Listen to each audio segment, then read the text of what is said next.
మేడ్చల్ జిల్లా కుత్బుల్లాపూర్ భాగ్యలక్ష్మి కాలనీలోని నేతాజీ హైస్కూల్లో సాక్షి దినపత్రిక ఆధ్వర్యంలో సంక్రాంతి ముగ్గుల పోటీలు నిర్వహించారు.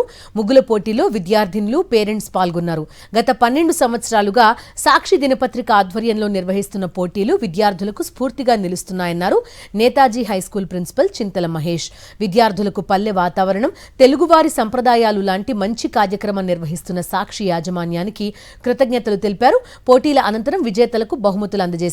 కార్యక్రమంలో నేతాజీ హైస్కూల్ అకాడమీ డైరెక్టర్ చింతల నందిని పాల్గొన్నారు. సంక్రాంతి పండుగను పురస్కరించుకొని మా భాగ్యలక్ష్మి కాలనీలో గల మా నేతాజీ స్కూల్ నందు ప్రతి సంవత్సరం ఎంతో ఉత్సాహంగా ఈ యొక్క ముగ్గుల పోటీలను మనం సాక్షి వారి ఆధ్వర్యంలో నిర్వహించడం జరుగుతూ ఉంటుంది. గత ఏడాదిలాగా ఈ సంవత్సరం కూడా ఎంతో ఘనంగా ఈ సంవత్సరం నిర్వహించడం జరిగింది. దాదాపు ఒక 80 మంది వరకు మహిళలు, మా యొక్క పేరెంట్స్ ఇందులో ఉత్సాహంగా పార్టిసిపేట్ చేసి చాలా రంగవల్లులతో మంచి మంచి రంగుల ద్వారా వాళ్ళు తమ ముగ్గులను ఎక్స్ప్రెస్ చేయడం జరిగింది. ఇలాంటి ట్రెడిషన్ని పిల్లలకు చెప్పడం ద్వారా మన యొక్క ఏదైతే పద్ధతులు ఉన్నాయో పిల్లలకు కూడా చెప్పాలన్న ఒక మంచి ఉద్దేశంతో ఈ కార్యక్రమాన్ని ప్రతి సంవత్సరం మనం నేతాజీ స్కూల్లో సెలబ్రేట్ చేస్తూ ఉన్నాము.